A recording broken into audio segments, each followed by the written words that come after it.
Well, hello, ladies and gentlemen. It is going to be a peaceful introduction because we're already 10 p.m. Eastern in this fine, dandy afternoon, whatever time zone that is for my buddy Graf over here. But we're finally here. We're finally starting the first match of the CCL. It is OU taking on Wright State. And my friend, it is going to be an absolute banger tonight. Yeah, soft intro, but an absolute blast off here for the series as we're going to be kicking Yes. it on the vault hardpoint. I love this.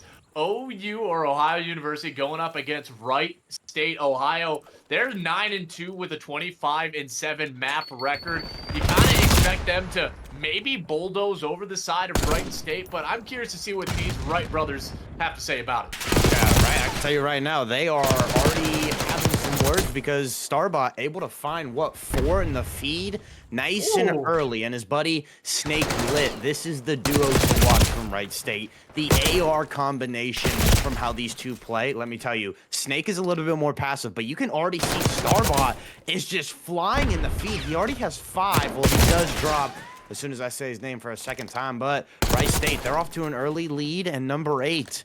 If you're paying attention to him, aggro, gonna try and flip spawns or at least get in the back. Does he check his right though? I don't know if he is. He's playing it safe with a deep corner Duffy. We've talked about this guy time in and time out. He just consistently finds those big kills. Never is a player who's always going to be, lighting up the kill feed, as we say. But he has those moments of greatness, right, where he can. If he is going at least even across the board, you're sitting pretty good for Duffy. Last week was a prime example of when this man can pop off. When their first match against Adrian, when OU seemed down and out in a lot of the maps, it was honestly Duffy and Hazzy. And I was like, hold on, Duffy's finally going positive. I was like, he's going on 6 sprees, 7 sprees. I'm like, get this man going.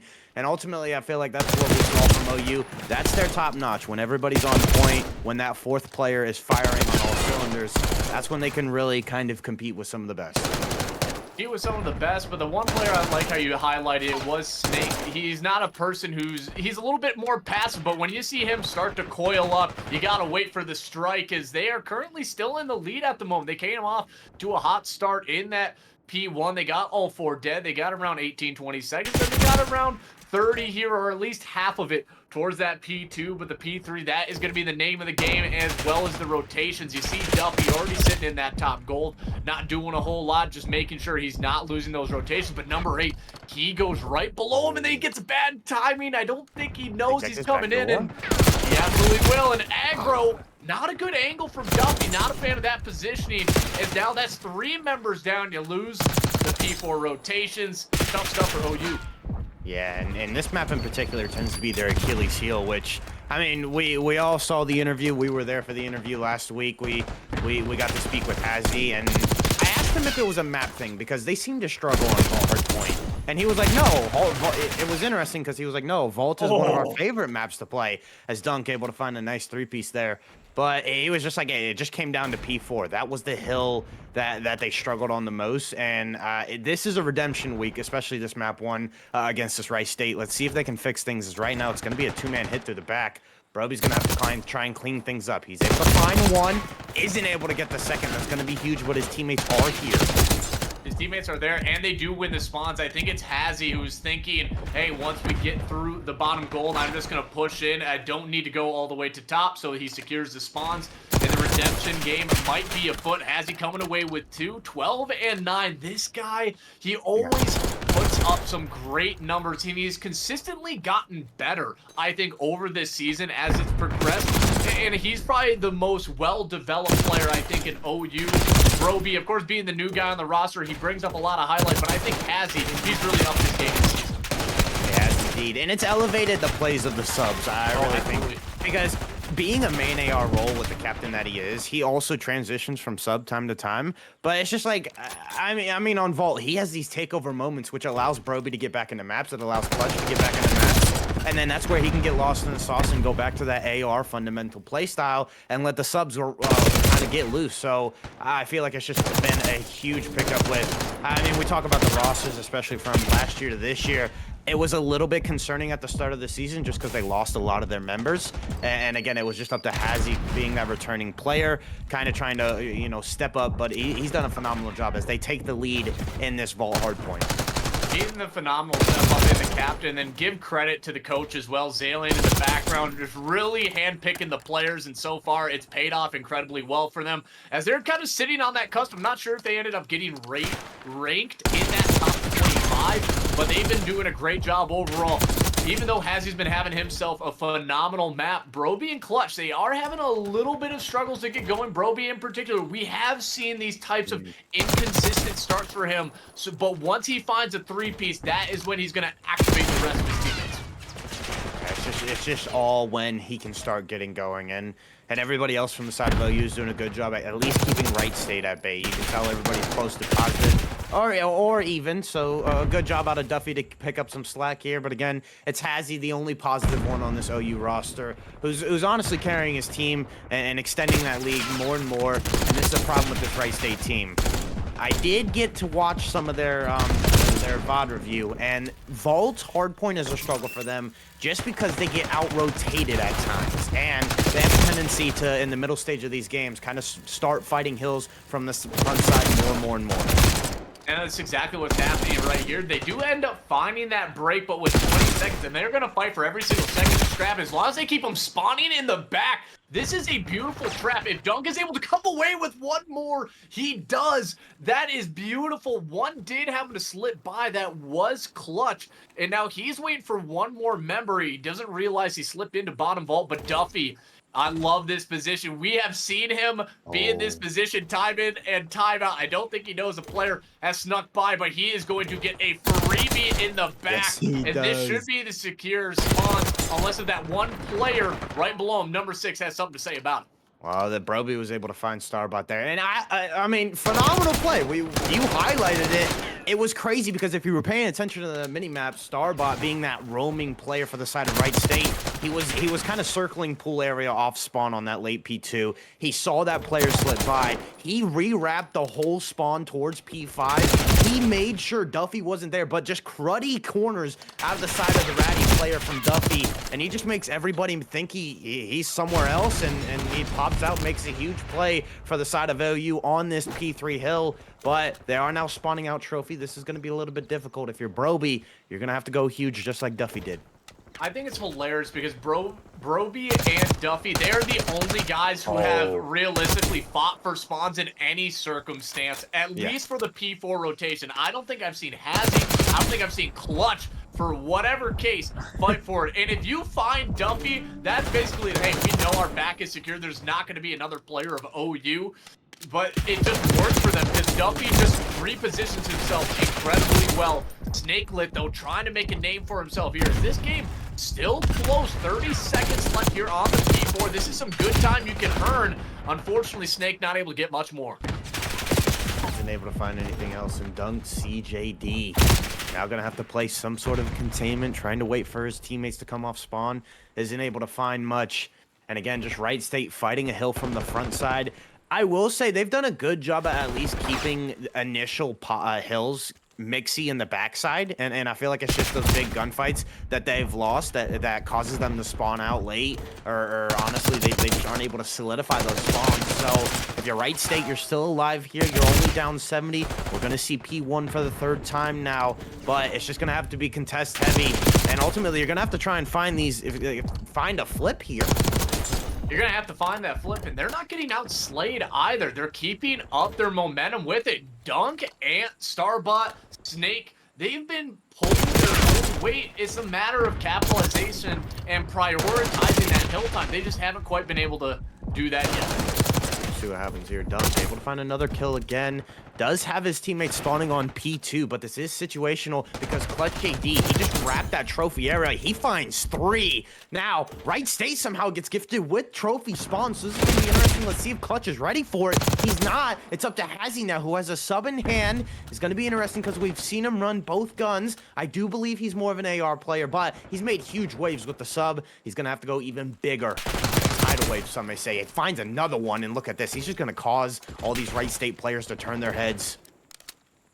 He's going to have to force them to turn their heads because, yeah, they're going to big 1v1 Starbot, not able to shine the brightest. In fact, it was a dying star out there is Hazzy. He immediately makes it in, as unfortunately he pops his own teammate in the face, but Snakelit finds two. This guy has been incredible for the squad. Same with Dunk and Starbot. He might get a freebie, or at least maybe two in the back. Hazzy there for the quick trades. But OU, they've always felt like they've had one hand on the steering wheel for the second set of rotations, and they just haven't allowed these hills to get broken. They've lost lives, but they've been having better holds the later this game has gone on.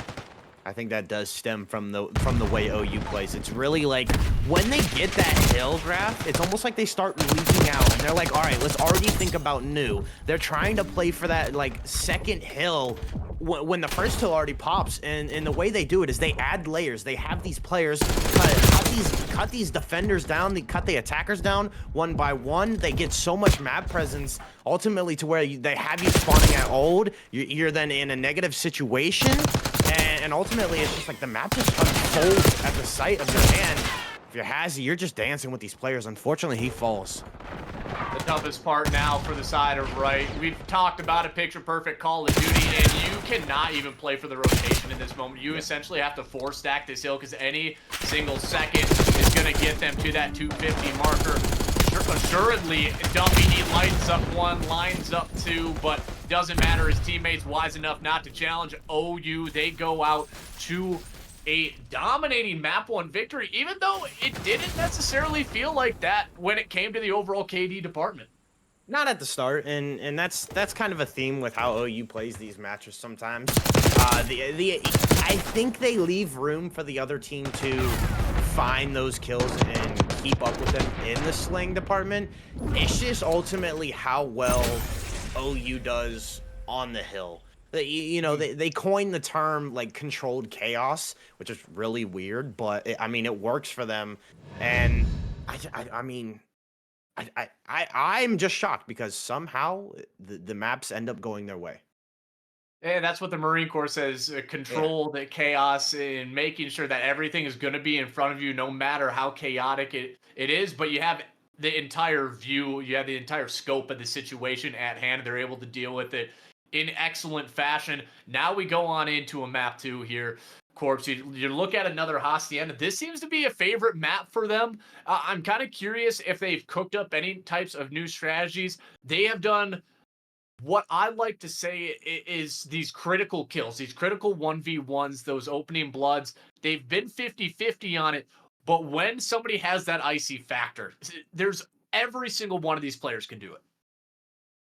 But my eye in particular is on Clutch. I feel like he really shows out in S&Ds. And In the again, name. we talk about Broby, we talk about, You can I host mean, that. Hazzy at times. Duffy popped off last week on this map in particular. But it really, I see Clutch as their X factor in search. He's the one that really can make big plays because he's that like 1 or 2 sub role. So him and Broby run it a lot, and on Hasi we talk about all the time where this is a map that allows room for the subs to make big plays.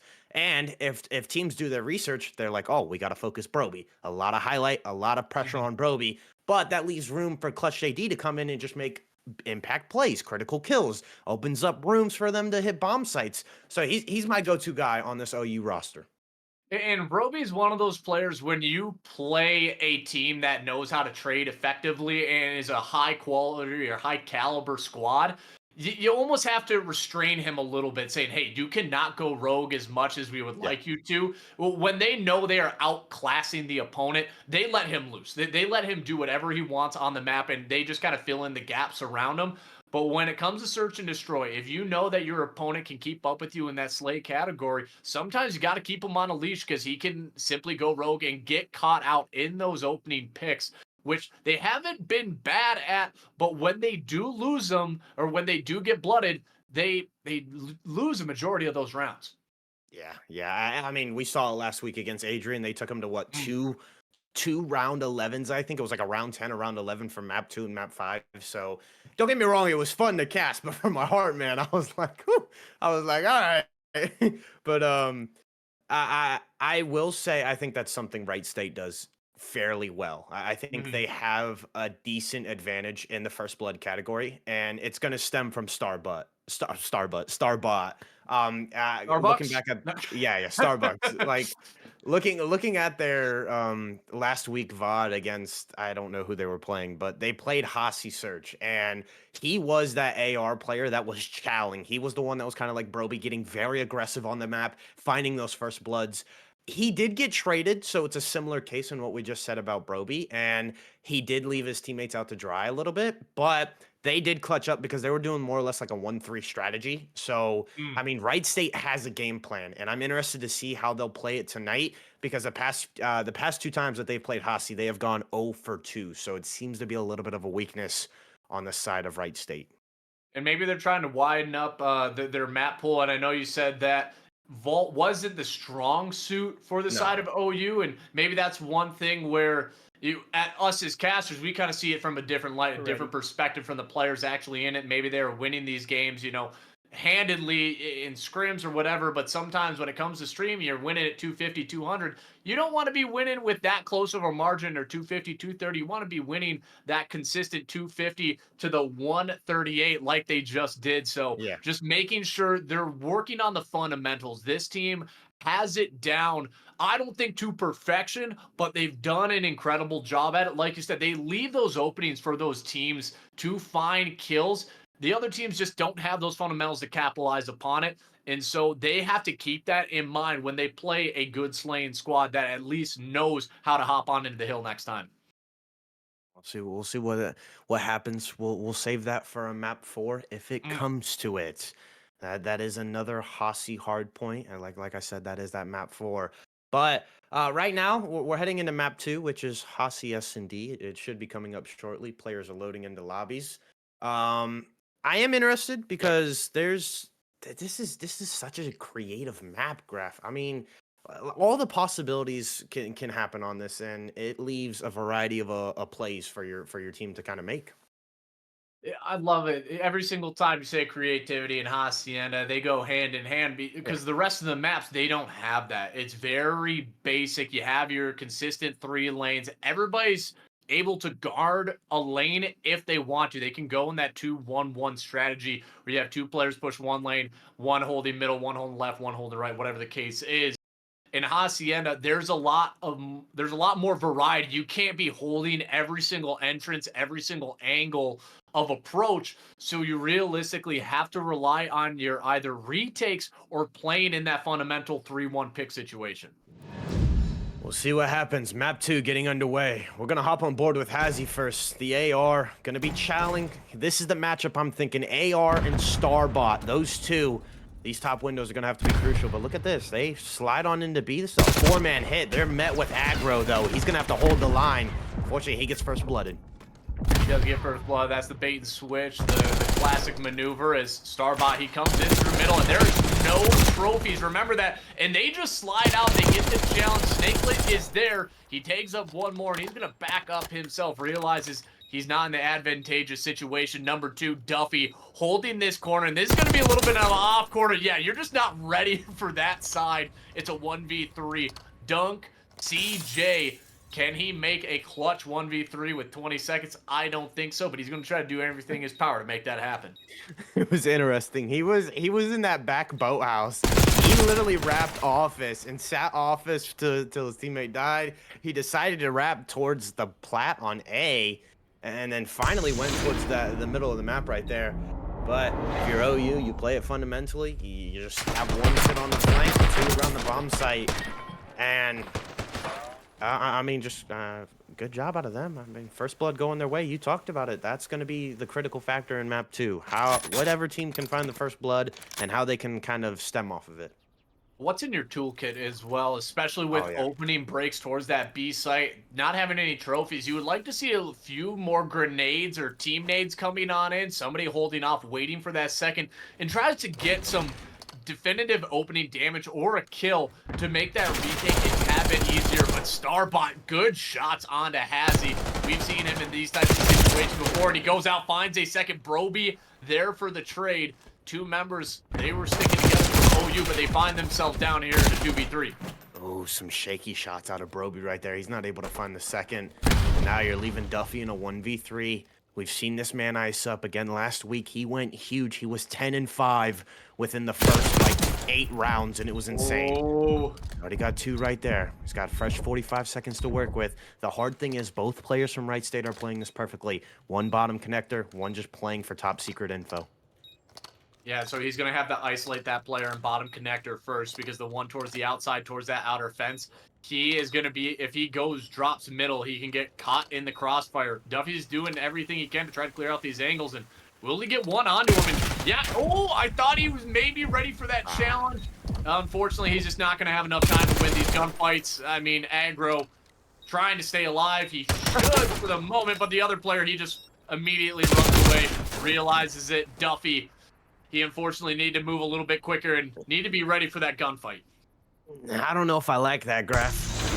Duffy's on a 3 spree. He just sends his life there at the end of that round. I mean, I know the round is over and everything. GG's goes next, but you're on a 3 spree. Maybe play your life because you can get that RCXD next round. Yeah, that's a good call out there, of course. I didn't even realize that. Just maybe get a little bit of a heat check, so tad bit of frustration, yeah. Something that you got to look back on and say, hey, we could have had that RCXD in the back pocket, and we have seen some incredible RCXD plays on the Hacienda, in particular in the CDL when Pred, got one straight to the dome. We have indeed, but again, Duffy just not able to find the kill on Starbot. I said his name. He's going to be the first blood king for the side of this Wright State team. We're already in a 2v3 situation. Clutch JD isn't able to find that, and now, one by one, they fall. Duffy didn't trust himself. He should have just held down the irons. If he did, he probably wins that gunfight, or at least gets his teammate to trade it out relatively quick. Snakelet on an absolute tear right now. It should be called Snake Bit because he is injecting the venom into every single player on the side of OU. And it's been a quick back-to-back rounds, feeling confident in their gameplay. Well, I mean, the name of the game is pace, and both teams love to play at it. And that's another thing about this OU team is sometimes it bites them in the butt. It's kind of like reverse psychology, I think. They love to play fast on S&D, especially this map in particular. But again, just like you said, when they get caught with their pants down, first bloods don't go their way. It is unfortunate, but look at number 3. Number 3 has ran, and he is already back deep well. He can make a big play. Oh, Ninja. Oh, he's going to clear out some angles first. Yeah, he clears it out. Now he knows they're all bottom connector. Then he's going to find a free. Oh, my goodness. 22 HP, and he's got to clean it up a tad bit quicker. And now the rest of the teammates are falling. Broby, a beautiful nade. Is he going to decide to hop the bomb? No, he decides against it. But Starbot, he has kind of been this fail-safe right here. And yeah, he gets some great timing onto Broby. They did not clear out the entire back. Clutch JD. I think you need to find that kill a tad bit cleaner. Duffy, 1v1, won't be able to hop it in time. Man, Wright State, they have a game plan, and they've been executing it to perfection. Hey, it was a little bit weird that round. I mean, they decided to do what? It was like one person towards Lambo, one person towards A, and then they had Starbot sit deep, like literally off spawn. He did not move. But, I mean, this is a team with intellect, so as we all know, individuals or organisms with intellects, they evolve and they show us something. I mean, ask Ultron, man. That guy went from 0 to hero or villain, whatever you want to say. I mean, he went to villain real quick. Yeah, he did. Shout out to James Spader, because that guy is an incredible villain in any way, shape, or form. And so far, the villain on the squad of Wright State for the side of OU has been Snakelet. It's been Starbot. They've just been finding these kills cleanly. Hazzy, though, with the trade on aggro. Dunk is there, and he tags up one, gets another down. And again, another deficient moment here when it comes to the lives department. See what happens. 2v3 situation again for OU. First Bloods have not been their friend. As he just sitting here waiting for somebody to come out. It is Starbot, but he has his number. And if you're Duffy, you're going for the trade. Wright State, better yet known as Buddy System State. That doesn't make sense, but they play it to a T. Yeah, they're Wright brothers because they are right next to each other, and they Oh, are that's soaring better. at them. They're soaring. Call That's themselves the Super Bros, the Mario and Luigi out there, but they've just been killing it right now. They know exactly how they want to play it, and they've been falling right into the hands, and the pace has been set. OU is just kind of feeding on into it. Wright State, they're just allowing their ARs to find these picks as well. Yeah, they're sending 1-4 just to get that information. As long as they go 1 for 1, they're happy with it.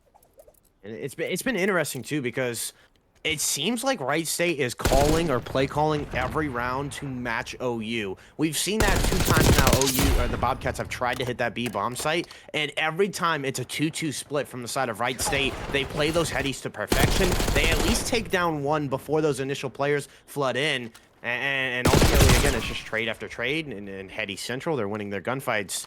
As now this is a little bit of chaos going on. It's a 3v3. Players are strung out all over the place. I know Northwood is expecting this quick hit though towards B. Number 5, Aggro is hunting him down, and he just gets a bad timing. I think everybody's getting some awkward moments. I love this play out of Aggro though because he immediately goes in, and yeah, now he just goes right on into the Lions pit. Multiple ones there. Dunk though. Can he find the kill? The drop shot not quite as clean. OU, they clutch up. But still, Wright State, that player wrapping all the way and following Clutch, I would not have been expecting that. If Clutch was a second or 2 later, he'd probably get shot in the back. It is interesting to see because I think this is what Wright State shows us. I mean, the mid-game adjustments are there because last time we saw their last defensive round, Clutch did the same thing on that A push when number 8 was sitting so deep in their spawn. Number 8 sat so deep. I think he saw him at first, but let him go. And there we saw Aggro. He was like, no, I don't want him to let him go. I don't want him to make a big play. Unfortunately, he just isn't able to come out on top. And now if you're OU, again, you're looking to hit this A site, but it's a 4v4 here, bro. Yeah, this is a tough situation. Has he just gets shot through the wall, and Aggro, I thought he maybe got stuck. Happens to stay alive. Another first blood, though, for Wright, and immediately he's going to hit this flank. Will he run right into Clutch? And he does, and maybe not the smartest idea with an AR going right through. Maybe stay at the top of the stairs, put a little bit of distance between you and those submachine gun players. But Snakelet, now he's moving up. This is how fast the way that Wright State plays, and they are putting the pressure onto OU.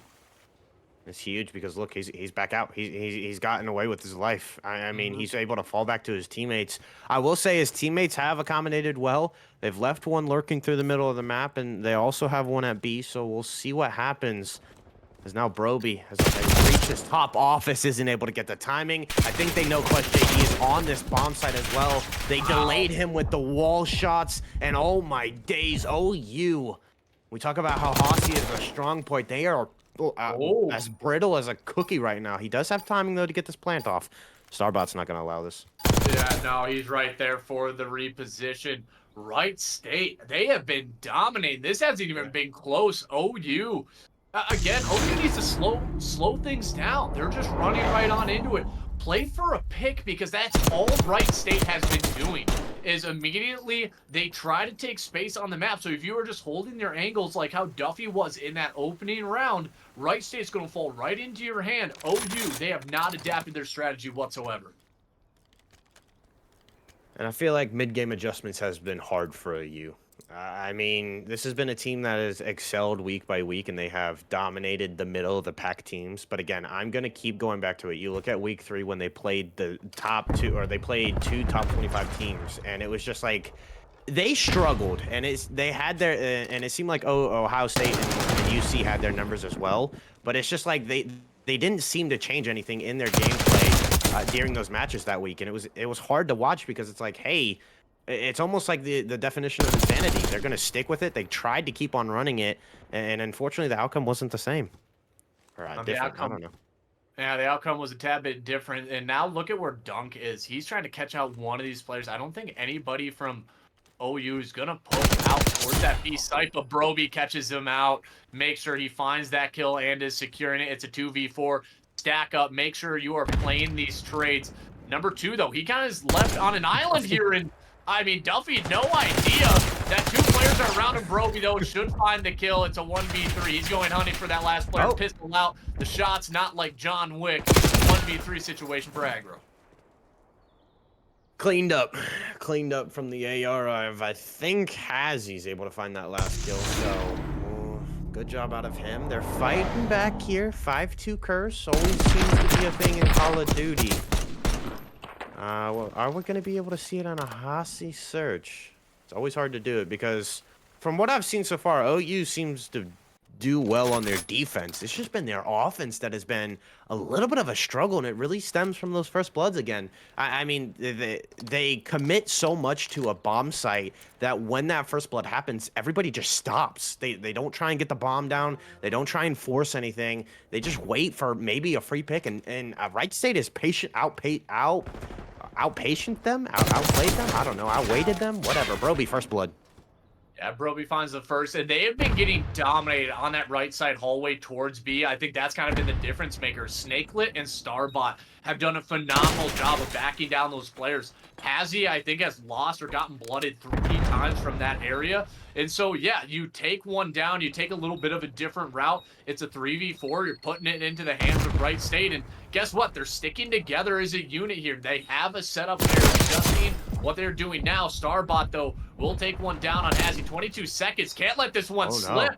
Broby, now he's in a weird situation. Clutch JD should be able to get one. The trades are there. They clean it up. It's an awkward round that just went down. But, I mean, OU didn't move right there. They basically got that bomb down. Everybody played connector or top secret. It was interesting to see that because a lot of the times in post-plan situations, you'll see teams kind of overextend or they'll try and hit a route. I feel like, hey, they're now showing like they're picking up on what Wright State's doing because we talk about how Wright State is this team, the Wolves. They patiently wait for their opponents, their prey to come out. OU, they're like, no, not this time. OU's like, we're not going to act until we see something. Yeah, they're not going to act. And aggro not having himself a great game, 1-5. Yeah. So he is going to be that bomb carrier. And it's going to be a 2-2 split here. So you're leaving the middle of the map open. And Clutch JD, man, he's really trying to move. He's trying to move. And he takes up so many players. And number 4, Hazzy, nowhere to be in sight to maybe find those trades. And now he's getting pushed. He tries to bob and weave. Goes down. Duffy, though. Therefore, it's a quick 2v2 on the point.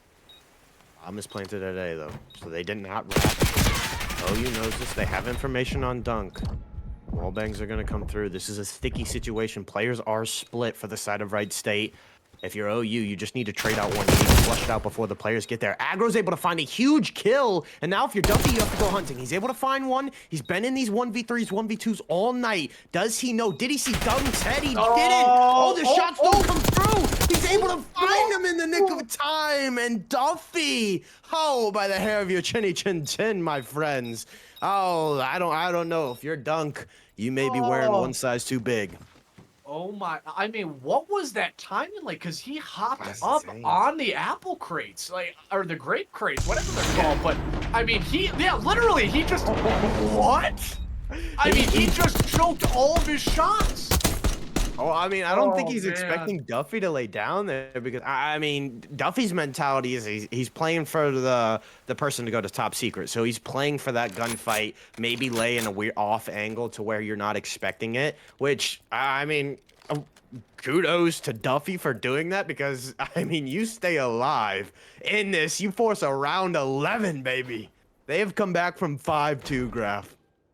Oh my god, I just can't believe what I just witnessed. I mean, Dunk just choked that, and I mean, it was not pretty.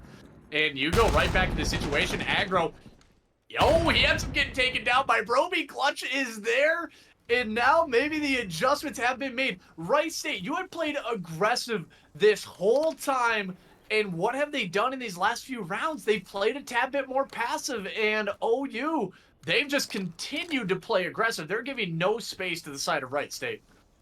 Yeah, and it's really it's been a good job out of Clutch. I feel like the past few defensive rounds we've seen him kind of run all over the place on this map, but he's really kind of sat in one spot after finding a kill and just patiently waiting. As now, if you're Wright State, this is the duo to do it. Or sorry, it's Dunk, CJ, and Starbot. I thought Snake was alive, but Nonetheless, these two have provided in hardpoint and S&D. The A-bomb site has opened up for a Oh, little look bit. at him. Again, talk about a clutch on that Oh. flank. Oh. I mean, he just stays alive. As long as he stays alive in this situation, lose a few shots, but he cleans up the player who's going to get the bomb planted. Dunk. Nothing left to do. I mean, he can't be running away from the gunfight. OU, they come back from 5-2. They rip off 4 straight. They take it in a 6-5. I'm not gonna lie. They shouldn't have. No, they shouldn't have. They shouldn't have been able to get to this round 11. No. I don't know. Not even in the slightest. I'm sorry.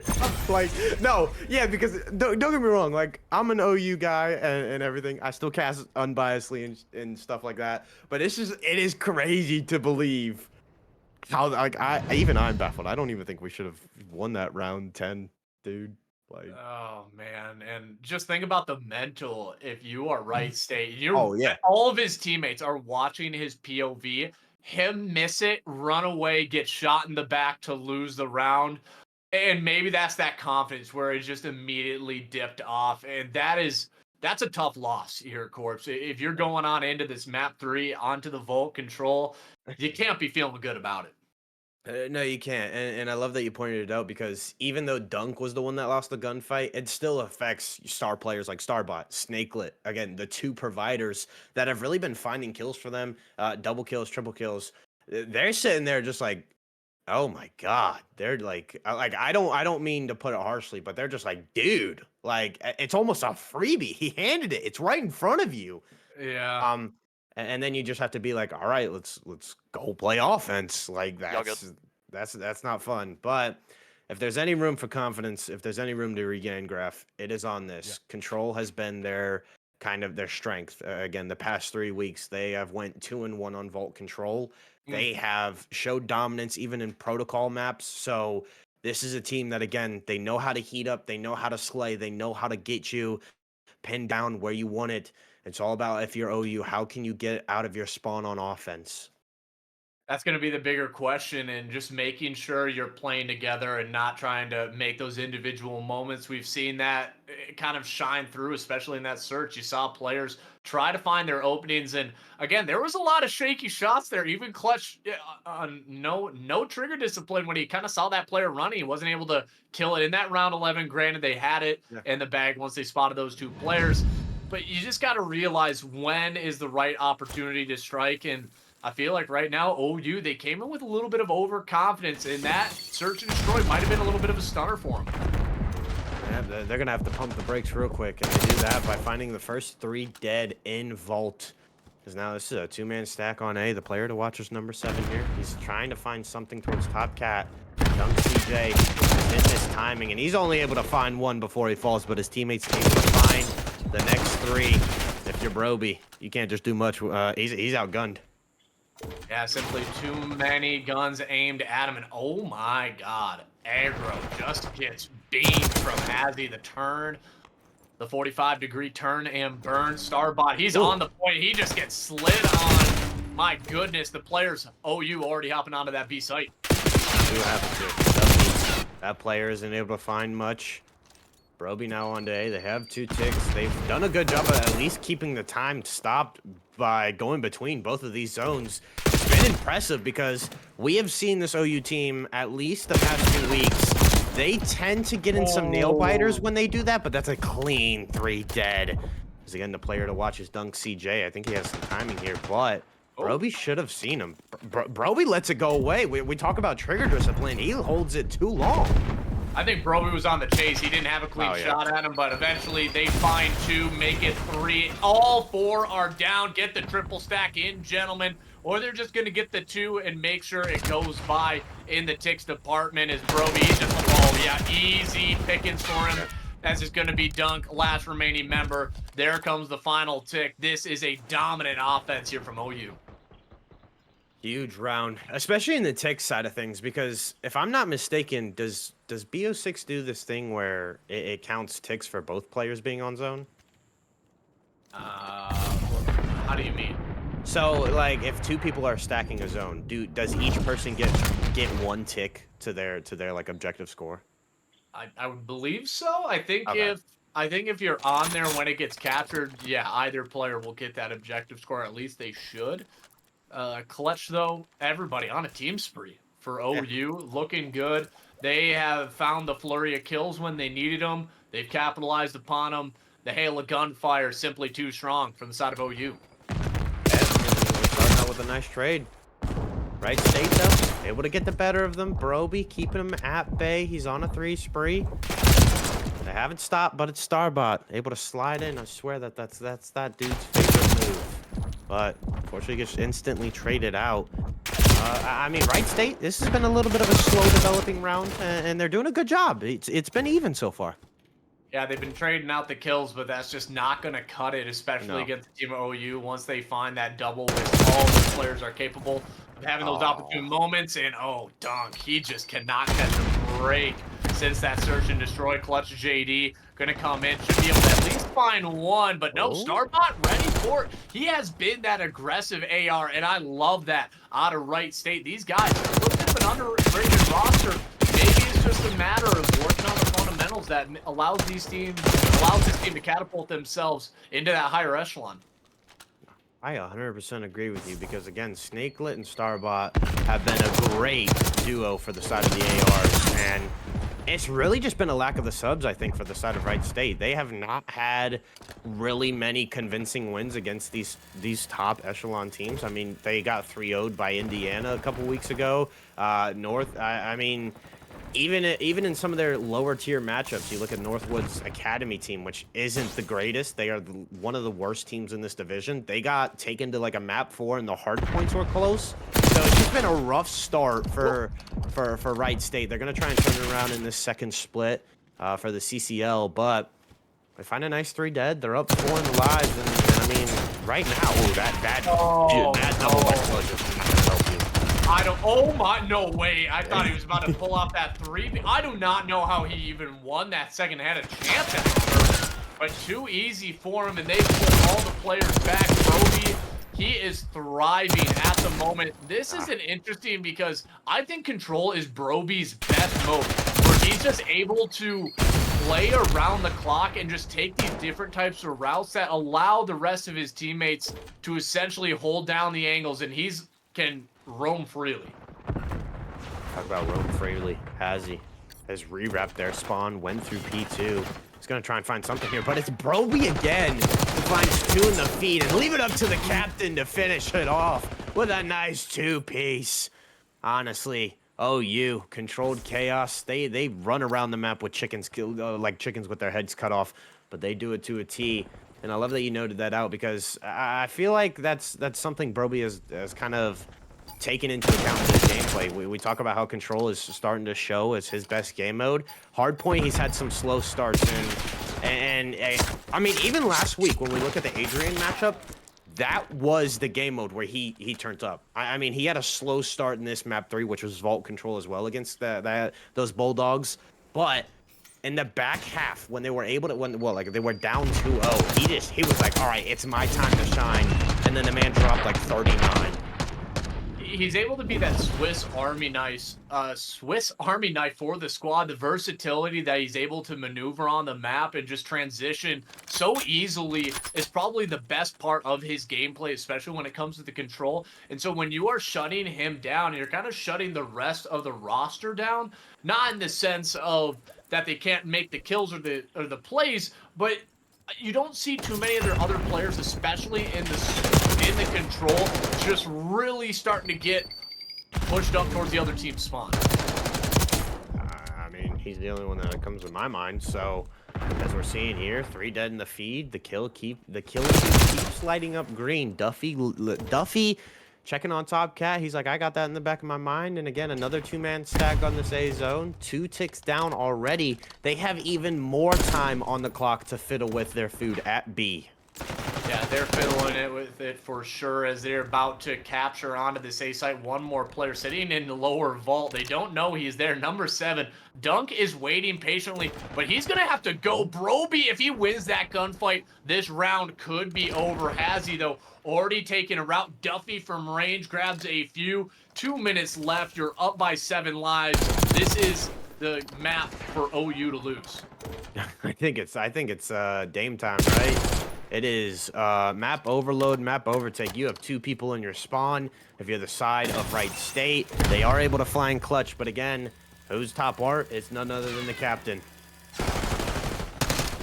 Oh, Azzy trying to get something done. Not quite able to do it, but as long as you're dwindling these lives, it's just going to force the hand of Wright State to have to essentially flood the front of the point. And when you have a solid setup, that's all essentially that you need. Starbot not able to win that gunfight. The aim assist, it doesn't help. Shooting through the car window. Snakelet 8 and 20, uncharacteristic from him. 8 and 21. This series, it is over. OU, they put down Wright State in a 3-0 fashion. Hey, you know the movie Lorax? I do. Okay, you know the grandma in it? Okay, yeah. You remember that scene when she was playing with her food, bro? Yes. Oh, I'm not gonna lie, that was like here in map 3. oh man, I just like how you characterize the Lorax as a movie, not the original OG Dr. Seuss book. No, Or story. No, I knew what you mean. Just giving you a hard time out there. But OU, they are just doing OU things. They keep it up. They move to 10 and 2 with a 28 and 7 map record. Guess who they are going to go up against next? We're going to hop right on into this series. This would be the biggest, I think, upset. Northwood. 1 map loss on the year so far, and I think it was in one of the first weeks. I don't think they lost it to any of the other top 2 teams.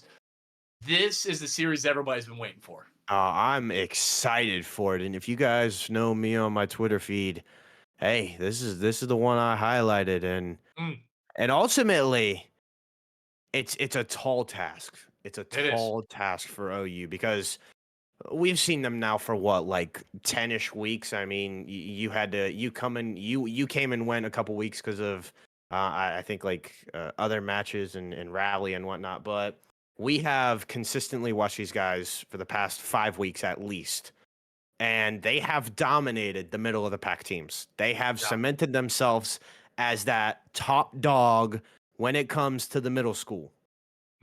The question is, can they compete when you go to freshmen at high school? Yeah, that's going to be the bigger question is, yeah, there's the biggest bully on the campus here in the middle school. And is there going to be somebody who can step up the place and at least get a good slug and back them down? You're not looking for a map win. You're looking for a series win here if you are the side of OU, just knowing you can compete with the best. And surely, if they do end up beating Northwood in this next series, you can hands down put them in the top 25, no questions asked, even if it's in a map 5, because they are beating the team that is dominating everybody else. But again, you got to take it 1 map at a time. The one thing I think is going to matter with this series the most is the map picks. What do you feel comfortable on if you're the side of OU? That's interesting because we haven't. I don't know. We've talked about we've talked about their map pool quite a bit, and we've talked about what maps they feel comfortable on. And a lot of the times, the maps they feel comfortable on still are a bit dicey for them. So I'm not gonna lie. If you're OU, are you hoping to play the jack of all trades? Are you hoping to play maps that are like, some are their strong suits, some are ours, and we'll just kind of see if we can slug it out? I'm interested to see that. If there's one, so I'll ask you this: if there's one map that OU is good at, what do you think that would be? Oh, so I know OU has been a fan of the red card. I'm not sure. I haven't seen them play it in a long time, and so I haven't that would seen be them play it either. that would be the biggest question for me. If that's a map that they love and they don't feel like they have to play, I think red card would be an interesting one, but you're going to be relying on your ARs a Yeah. lot, and I don't think Duffy and Hazzy had the greatest start to that series. You really have to get Broby and Clutch going, but Duffy, he's got to be that X factor. I think it's going to come down to the search and destroys. If they're able to win that map 2 and just steal either the 1, the 3, or the 4, they have a good chance of the map 5.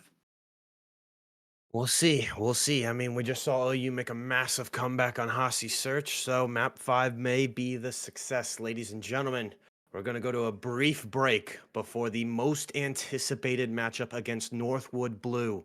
It was supposed to start at 10:30, but we'll be back shortly.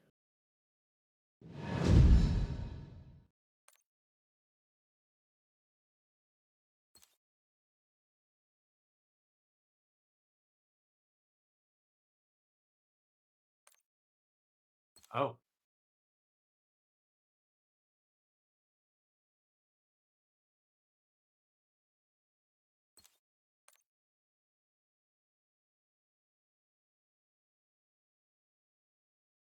man, you No, guys are you guys are lucky on that map too. My dude. goodness.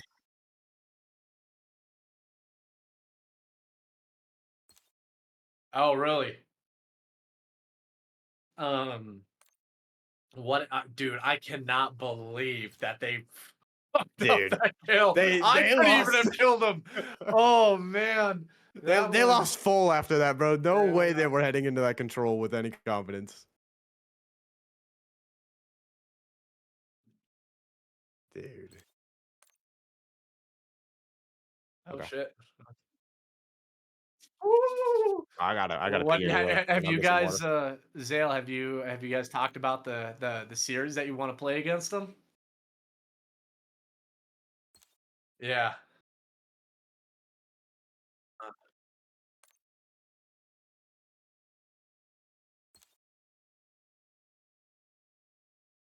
Well, I think you guys can beat him in the control. I actually think that's a possibility. You guys look really good at control. Like that's I think is your best mode right now. Um and then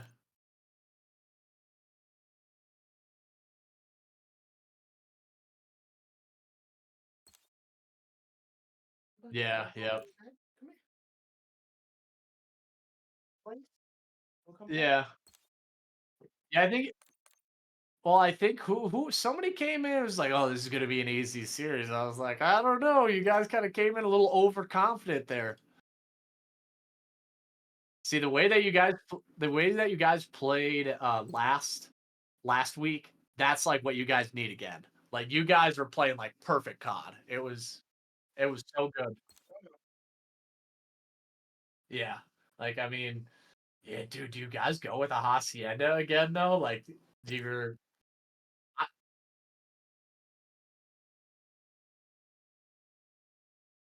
yeah.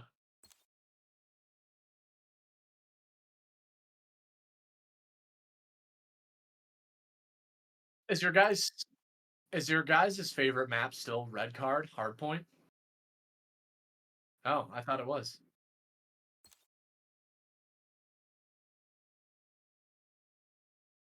Vault? Oh, okay.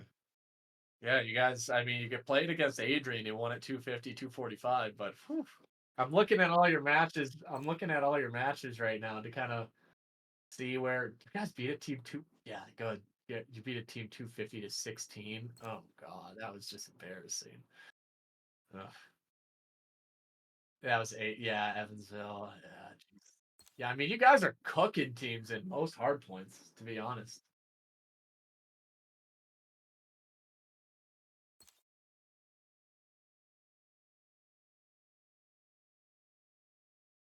I think so. I think you if you steal the hard point of the map 1, I think you guys have a good chance at winning the series. Okay.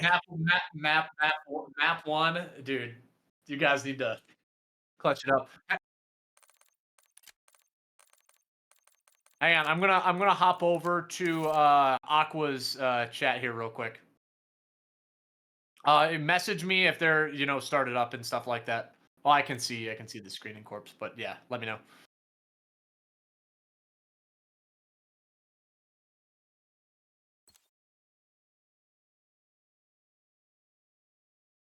Holy shit. Aw. Oh wait, hold on. How much time do we got? Oh, how much time do we got?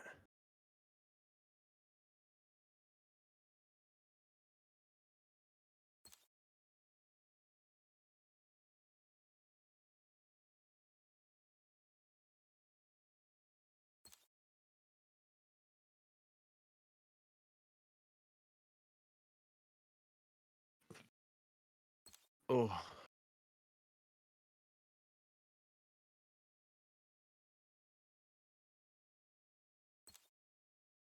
Oh.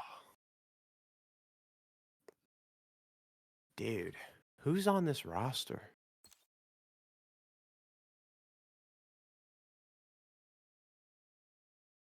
Overview. There. Highlights, members, Flames, Dak. Those two are not even in.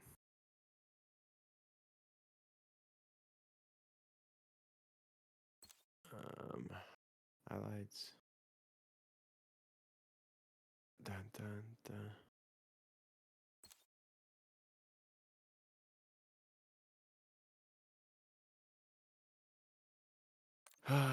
Let's see. Schedules. What are we? We're in round 12, right? Yeah, we're in round 12. Who the fuck is EMU COD?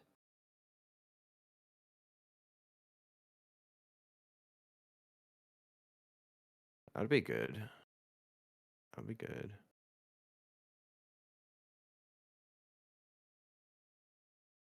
There we go. There we go.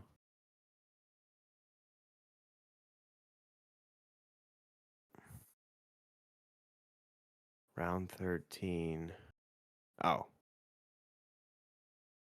Okay. You're looking for...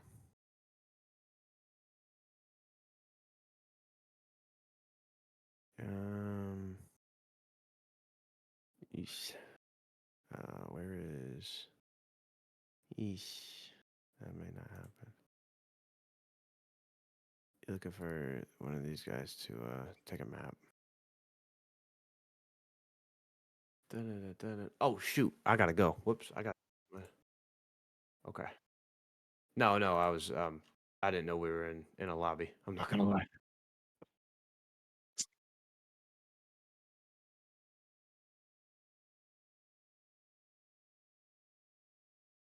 Sky, Hossie.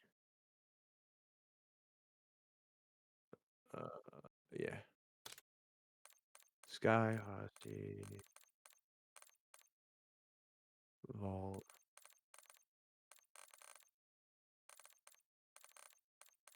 Oh yeah, boys. Let's fucking do it. Let's fucking run it.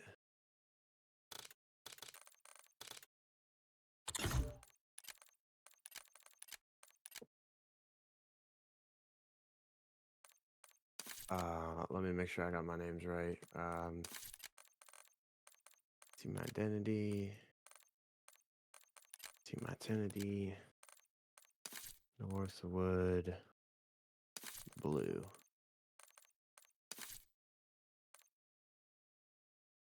Nort. What's going on? Okay, what maps? Let's hear it. Whew.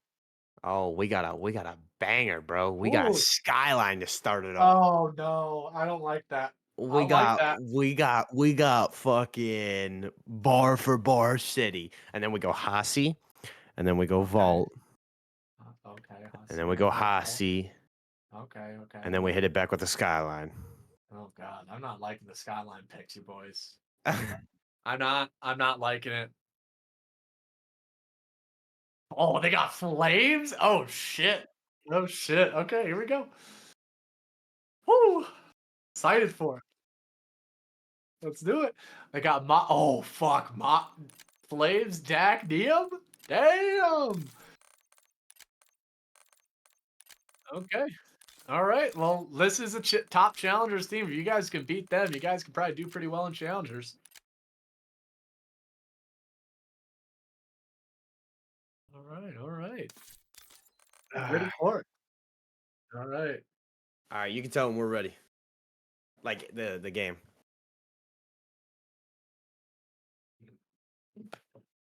Hmm.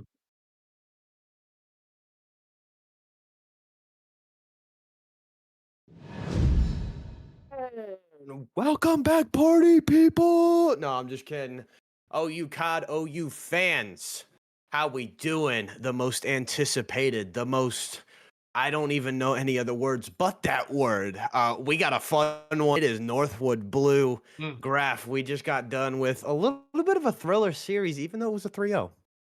Yeah, a little bit of a thriller series, and it kind of came down to that map too, right? The Hacienda Search and Destroy. Not a great start for OU. They ended up clutching up 1-4 rounds straight. They get the series done in a 3-0. But this is the series that's really going to test your grit, your determination, your fundamentals, everything that you have in the tank. You're going up against essentially a challengers team here in Northwood Blue. They are 11-0. They are 30-1 in map count. Maybe they even now are 33-1. But this team has been absolutely godlike. They're ranked number 3 overall in the nation for the College COD League. The team is Dak, Flames, Mock, and Neum. These are names you've heard before in the challenger scene. So if you are the side of OU sitting at 10-2 with a hot 3-0, you need to come out swinging here in the Skyline Hardpoint.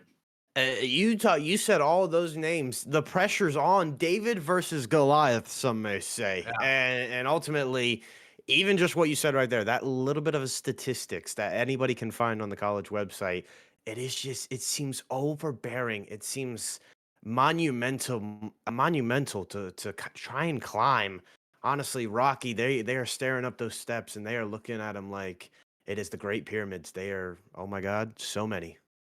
Yeah, you're looking at them like you need to go in and you need to conquer it. Like we were saying prior to this kicking up, is you're not looking for a map win. You're looking No. for a series win here. If you're OU, you do. Yeah, you get a map. So what? You want to come out here and show everybody in the nation that you came to play and you deserve to be in that top 25 category across the nation.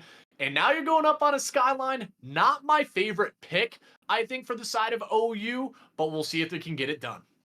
Well, I think what it comes down to is let's first start out with a map win. You take a Mhm. map win, you then move on to the mindset of winning the series because they don't want to get ahead of themselves. And we've seen a No. lot of times OU, especially last series, they come in and they get ahead of themselves big time. So and that overconfidence does bite them in the butt. But ladies and gentlemen, we got 3 number 1s on the minimap because hey, Black Ops 6 don't know Codcaster settings. And as the first initial gunfights go down, trades coming through.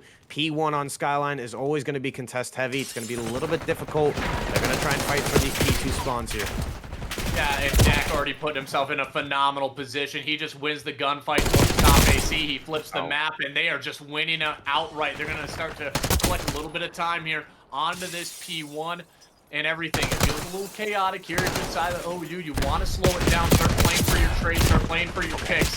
They find one, but Mock able to follow it up with 2 pieces of his own. Yeah, Clutch able to find a nice kill there. So we're on the board, or they're on the board. OU finding themselves some times here. The question for Northwood is how long can they kind of keep these spawns in their favors? Dak doing just that. He finds a nice couple kills with the help of Flames. They keep it right under control. And as we're heading, as this P2 pops, it is all blue in the feed. Neum cleaning up things as well. And again, we just talk about these rosters. You talk about the names. Flames, X-Pro, he was on the Miami Heritage a couple years ago. You look at Mock and Neum Dak, all top challengers players. It's going to be hard to compete. And ultimately, each gunfight seems like it's taking 1 or 2 players from the side of this Bobcat team. Has this been a dominant hold on P2, I will say. Yeah, this is what I was afraid of as well, is because this is a map. If you are a team that can slay, you are going to dominate. And when you're going up against a challengers team, I don't necessarily know if the slay department is what you want to go up against with OU. They've worked on their fundamentals all season long. I feel like they kind of got away from it in this map 1. Interesting, and maybe the choice is to like, hey, just because Skyline is so chaotic, maybe they can kind of keep up with this Northwood Blue team. Because I mean, you look at a lot of the times, it really kind of depends on how the spawns are, and those can kind of be a major impact on this map. And I felt like maybe it was just like, hey, let's just do the controlled chaos that we're used to and beat them out on such a slugfest map. But as we're heading to this P3 hill, it is OU first. Broby does have to get back down, and look at this. One by one, they fall. Hazzy last one alive. A natural pinch developing. Hazzy's able to keep things at least a little bit mixy. Trades coming down, and this is your opportunity. But they aren't able to find anything. Neum with a 3-piece. It's going to be detrimental because there was a sliver of a chance that P3 was going your way. Yeah, it wasn't. I think they got a tad bit turtled up. They feel like they weren't able to find the trades efficiently, and eventually they got swarmed, but they're playing for that P4, number one, in a great position. That's Hazzy. He wins one towards the middle, wins a second, so a great spot here for the side of OU to potentially bounce back to P4. This has got to be your moneymaker, and maybe slow things down, throw a shoulder here and there. You don't necessarily need to be throwing your life away, but Planky immediately slides in, not able to win the gunfight. Broby will fall. They're trying to assist through the front of the hill, but will they get there in time? Seems like they will for a moment, but Hazzy gets shut down. Northwood Blue, they are dominating here early. Let's talk about dominating. Dak is on a 5 spree. AR in hand, 14-6. The man's doing everything right. And I don't know what it is. It's just like the timings are not going his way as well. I mean, they tried to push through late on that P3 hill. They had to set up on P4, but when those initial gunfights came through, it was literally just a hair, I think. A hair. Where one of those Northwood Blue players crossed that 50-yard line, and then they caused the spawn out on Skyline. That's another thing why I also don't like this map. It's just, at times, it gets old. You're just like, hey, we're fighting on the back foot. I'm tired of getting spawned out. And now if you're number 2 on the minimap, you're having a knife fight. Oh, man. Hey, you know, sometimes a little bit of cheese goes all the way. At least they both brought out the knife. Maybe they were out of ammo and they just decided to have a gentleman's agreement in that position. But you hop on a little bit of this P1, and you're still in this game. If you get 20 seconds, you deny Northwood Blue any sort of time here. And this is where OU have started to get going. Are these second set of rotations? They're not necessarily the greatest start the first time around, but they can adapt well to the other team. And so far, they're finding the kills. They're starting to get themselves into some of these positions that are going to be frustrating for Northwood Blue to deal with. But look who's taking that route. That's number 7. That's Flames, and he might have just blown this whole thing open.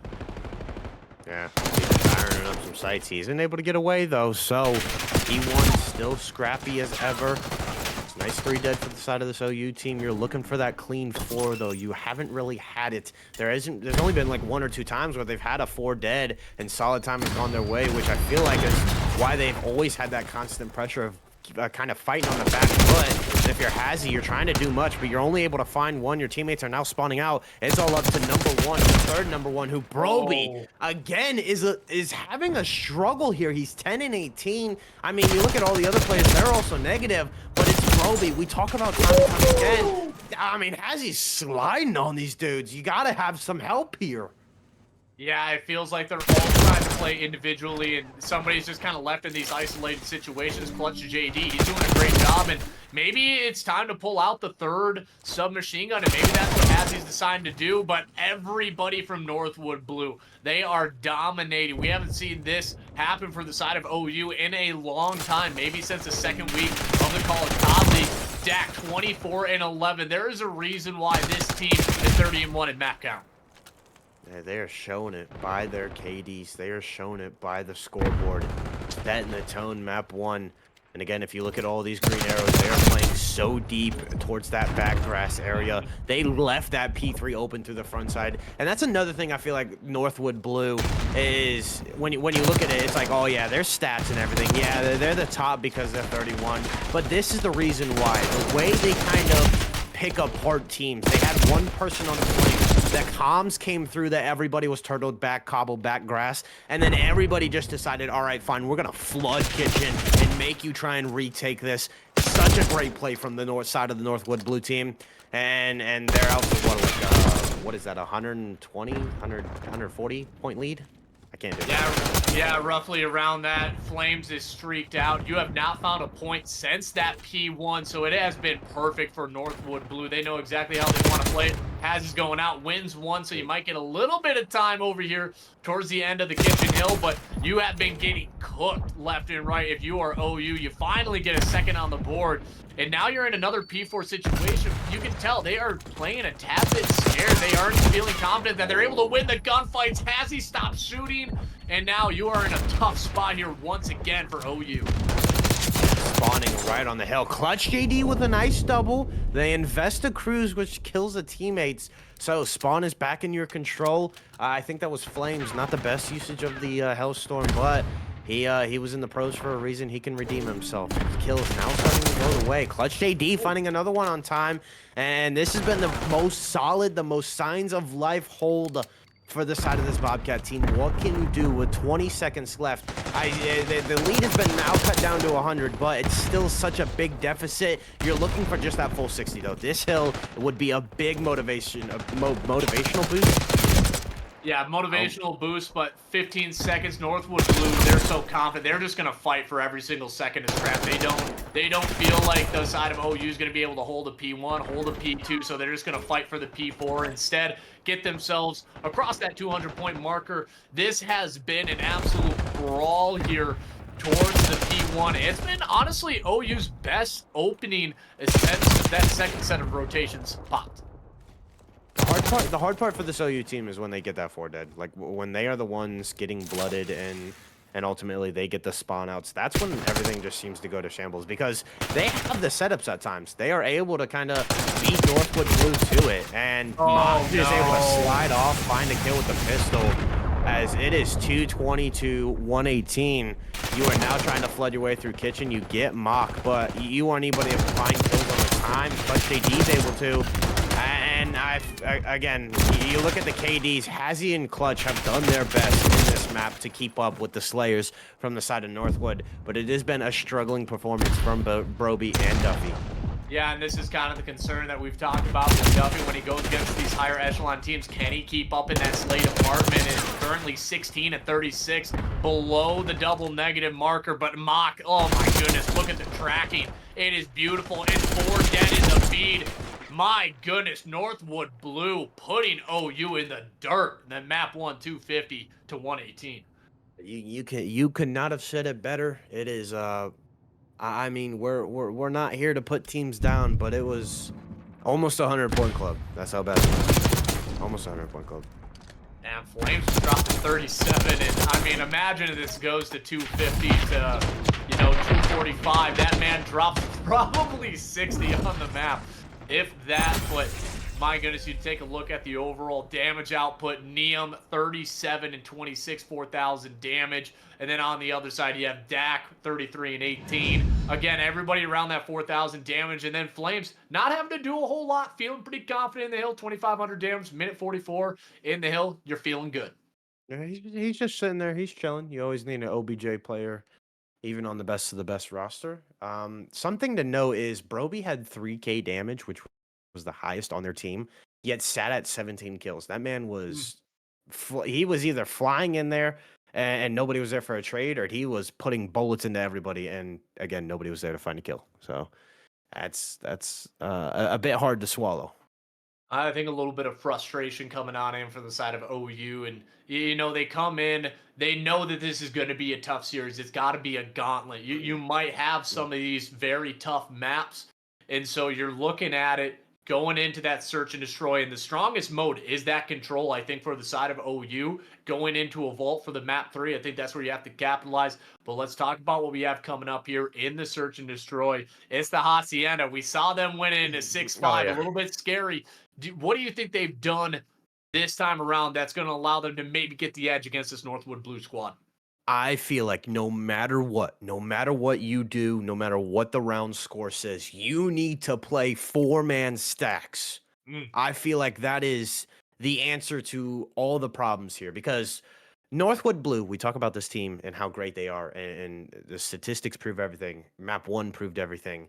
Search can be the game mode that you can take a map off of them. I mean, it's back and forth, round for round. A lot of the times, Hasi tends to be more defensively favored. Now, Mhm. again, this is a great map and allows room for the offense to get work done. It allows room for a lot of heroic plays. But this is also a map where if you four-man stack sites, it is going to be hard for defenders or attack to take down one, two, three players. There's at most going to be a trade in. So if you're OU, fly at them. Hopefully you can get that trade, get the bomb down, and get into your post plant situation. Get into the post plants in the B hallway. I think is going to be the opening fail-safe, I think, for the side of OU because we kind of saw them get dominated by Wright State. They were losing a few of those gunfights. So do you decide to go there and pull, a three-man, not necessarily all four, to just go for that trade battle? Do you feel like your gunning is as good as the other squads? We'll kind of have to wait and see. But that opening, be the tone setters. Don't allow yourselves to get walked all over here in Yeah. the search and destroy. You've had so many repetitions on Hacienda. Rely on your team's ability to come out in these moments and those teamworks to shine through. 100% agree. And another thing is, don't play scared. Like, I know you got mollywopped on map one, but you need to come out aggressive.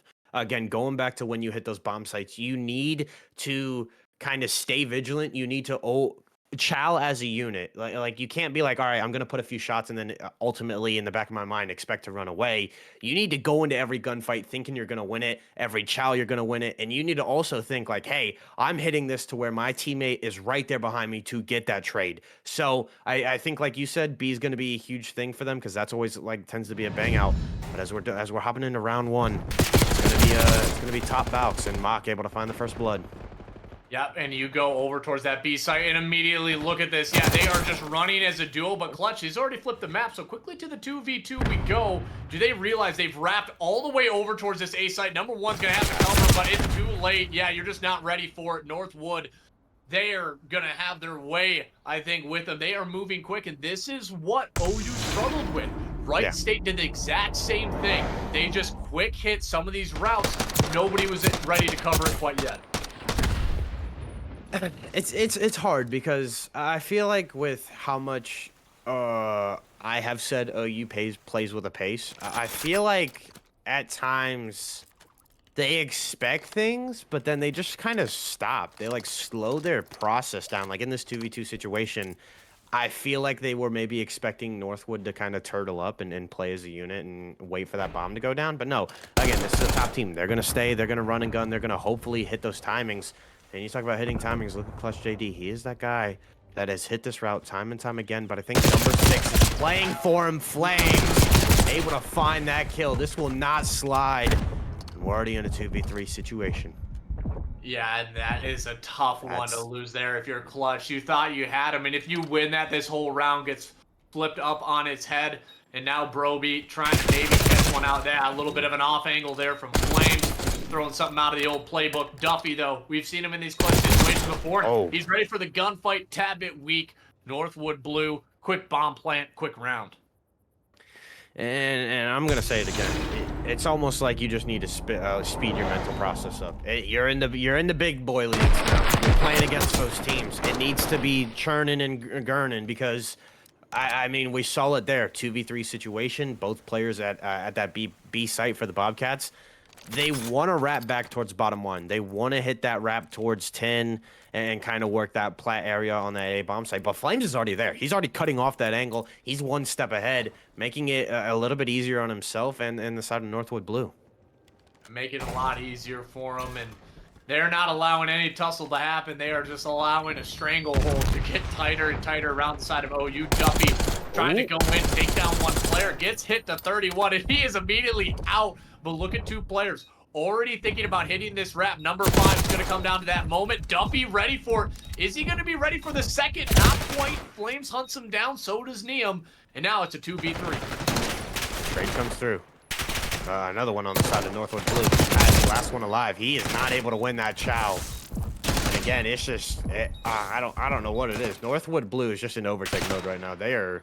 I have not seen this team play yet, but this is exactly how I would expect them to. Fast, ferocious, and furious. Unrelenting is the word Oh, that I yeah. would use because they are just not showing any respect to OU. They are running in ones and twos and just expecting to get that trade. They are not thinking that, oh yeah, they're gonna find a double on us. That's all that's going through their mind, and so they're just gonna constantly fly at you. So maybe allowing somebody to kind of play that pick route. And Duffy did a good job reading that first player, just wasn't ready for the second. He wasn't, but we're gonna hop on board with Neum. Talking about a streak. He's on a 5-er. Now it's a 2-man hit through this. Has he able to find the first kill? Great job out of OU. They're gonna back away with their life. First time they've had a life lead in any of these rounds. Do they know where number 6 is though? Look at the mini map. Number 6 is that lurking player, Flames. He's gonna take a long route. I'm not gonna go to him just yet. He's made his way back 10. Actually, I'm gonna go to him now. Flames. As now, could he have timing on Duffy and his teammate Mox able to find one in the feed? Trade comes through. Flames now makes his presence known. The map is flipped on his head. Huge gunfight down here on B though. Broby gets away with the flight. Oh. A little bit of a team kill. Broby hasn't yet to find a kill in the 1v1. Him versus Flames. This is to get on the board. Northwood playing this one slow. Yeah, he's playing a corner. He's expecting this player to run right into him, but Broby goes high. Northwood blue is low. Oh no, Broby, don't run right there. Don't, Broby, don't. Oh, the timing is turned. Oh, Flames went top office. Okay, Broby scopes out A. He's like, nope, nothing there. He's gonna run back to B. Knows that the plant has to come through. 14 seconds left. Here, Broby, what do you do? Hops up just in time. Did he get the audio cue? The player jumped into the water. I think he got the audio cue. He's gonna, and he got ducked down behind the wall. Graf, my friend. Yeah. No idea. No idea it's happening. Defuse comes through Flames. I think he was trying to be a little cheeky with it. I think he was trying to, maybe I could get away with this water route. But yeah, like you said, the sound cue came in. As soon as he knew he hit the water, he's like, yep, I'm just going to hop this bomb. Good play out of Broby. Doesn't want to hunt the kill. He knows he's down. He knows he has the time to get there and able to get that defuse. So now you're on the board if you're the Bobcats. You're there. What do you do from here is the question. There's no Broby. Gonna hit this top secret push. Saw this a lot from the pros when this map first came out. They love to bang out this area. Oh, they get the trade, but Clutch, he just flew out, had no information. Broby, though, with the trades, back into a 2v2, and Broby gets taken down. Mox some clean shots, and yeah, Duffy not ready for that second player again, and Mock comes through, finds a kill. The trade's too efficient from Northwood. Oh, this is funny out of Duffy. He's hopping up there. I like the movement. He's expecting to win that with the pistol, though. Oh yeah, I mean he definitely caught him off. He got some he air got on him on that board. jump. But I mean, holding out the pistol, maybe not the best move, but doesn't matter. Northwood blue. They get that round. They're back up to a 3-round lead. If you're OU, what do you need to do here, Graf? What is something you've been seeing, kind of? It feels like they're just kind of throwing things at the wall and hoping they come out. Throw a shoulder or two. I think that was kind of the situation. Clutch just literally jumped out a window and just said, yeah, you know what? Hey, I'm right here. Duffy, though, he happens to find one. Somebody, like you said, you have to speed up your mental process. And, I mean, Northwood, they know exactly how they want to play this map. They're overtaking every single player. Clutch JD in a 1v3 situation, and I'm not even sure if they're going to try to get the bomb plant down. They're just going to try to, maybe try to play for the kill. Clutch, the chance is there. Yeah. The hard part about Clutch is he is now probably lost where number 5 is because no comms came through, so I don't know if he's expecting this buddy system to come through. Well, he probably should now, just how much time has gone by. Stuns and nades are going to keep this player here at A. They're now going to split. Clutch JD, just waiting for the bomb to go down. He's just gonna play his life here. He's waiting for that 45 seconds to hit, and now he's gonna make his move. The thing about Clutch is he is so good at hitting routes when other players aren't looking. Can't you find that here? The door creaks, but number 5 was number 5 was as careful as ever. He had his headsets cranked to 100. He heard that.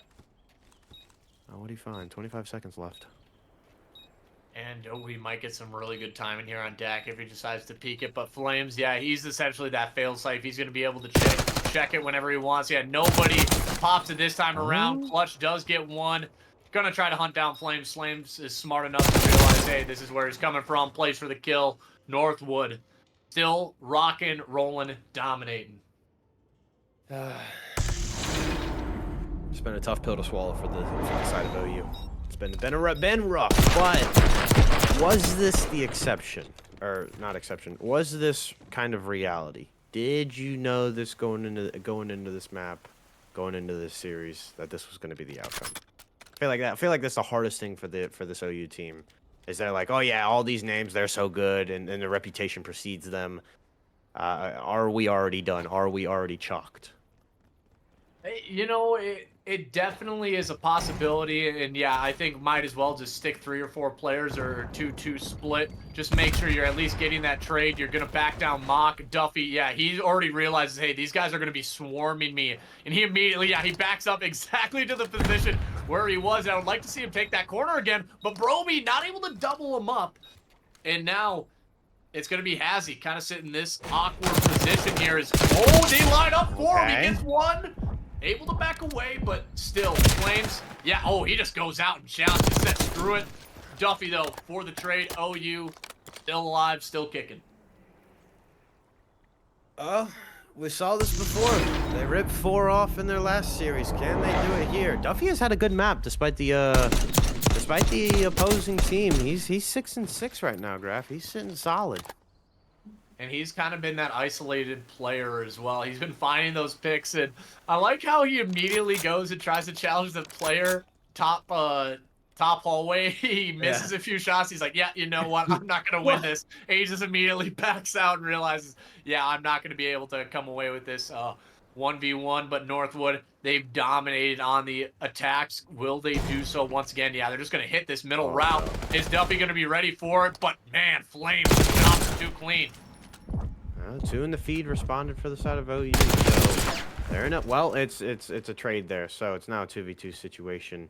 The players have found themselves backed in for the side of Northwood. They're just gonna hold down. Right now, OU thinking the same thing. Everybody's gonna stay stagnated. Broby's the player to watch. I think he saw that player there. He saw Dak, so he's gonna hit a rewrap here. What can he find? He's your lifeline right now. These players making their way to B. Everybody from the side of OU just playing so cautiously.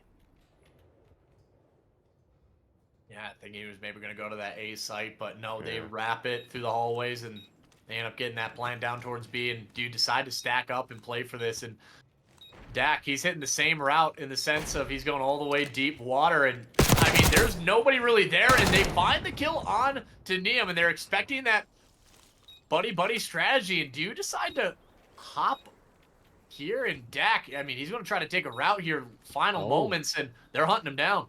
This has been hard. He's shooting off a lot of time. He got the top. He hasn't got. Okay, he got the bomb check in. He got the bomb check in. He's just going to go top office. Plus, JD needs to buy some time for his teammate. The trade comes in just barely, like 2 seconds. I was scared because Dak had all the time in the world to wait for that gunfight to go down.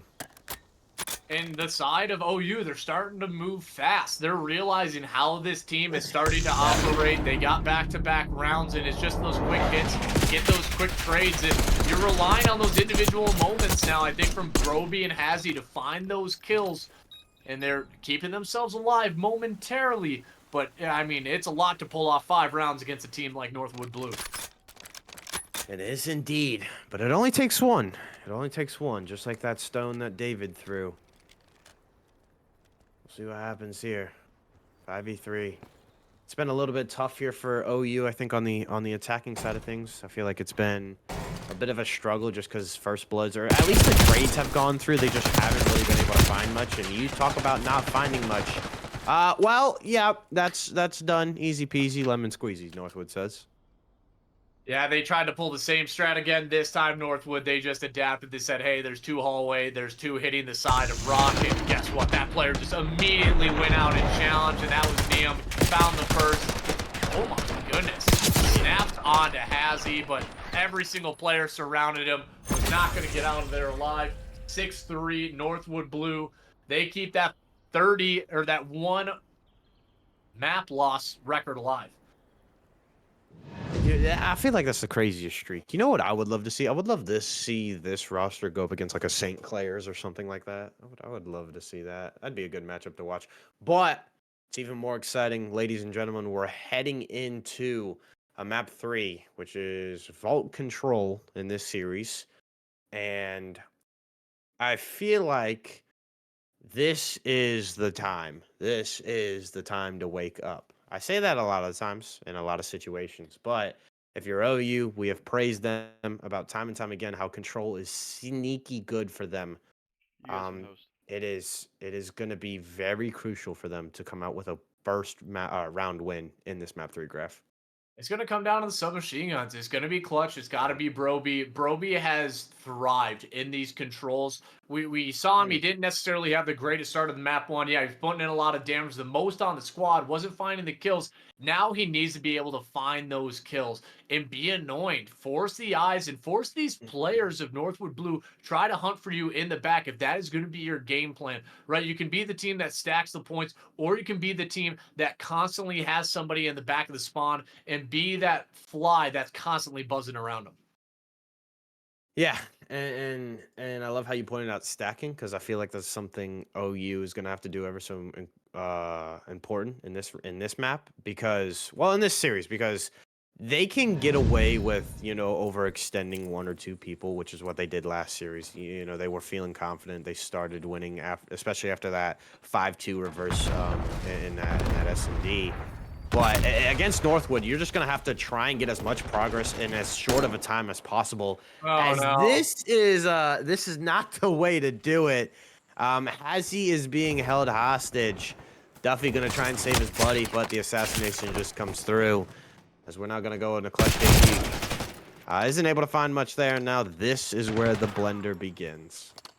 Yeah, you have forced them to spawn all the way towards that spot area. Dak, he's just going to wrap back, try to take down this one player. That's going to be Duffy trying to find a route, immediately gets shut down. Every single player of Northwood Blue, they know where you are spawning. Hazzy will be able to take this gunfight. He does. Broby on the other side does happen to grab one, so you take a little bit of map control away, but you're relying on Hazzy to win another, and he does take down Mock.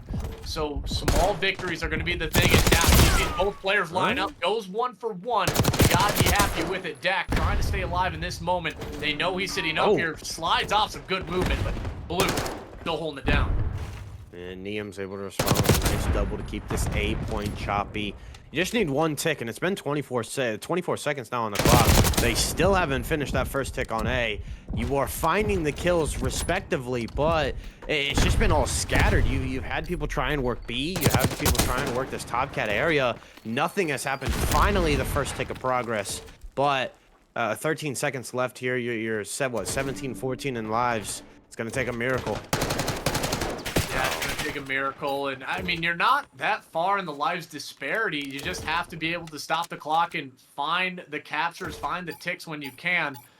Now that's going to be Clutch JD, the last remaining member, and he's going to hop on into the point.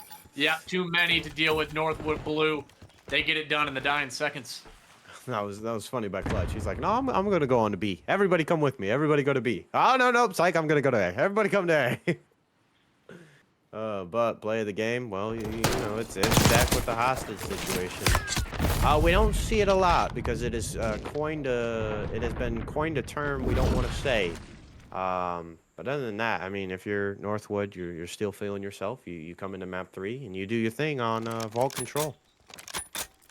Yeah, the Vault Control. This is where we thought OU was going to be able to shine. Can they get it done on the defense? Duffy needing to get a few more kills on the board, sitting at 1 and 6. But you are just wanting to see any sort of life if you're an OU fan. Yeah, you saw a little bit of it in the search and destroy. You need to come out here. You need to have a dominating defense, and that's not the way to start it. No, it's not. Dak is on a 5 spree. How much can he get? He can't find much, but there's one player to kind of, give you some relief, and that's Clutch JD. The problem is everybody from the side of North Blue, they're like, yeah, Clutch, we don't really care about you. We're going to run to B as fast as we can, and look at number 6. He's already in top art. Flames only has 4 kills to start, but man may start heating up just like Flames that he is.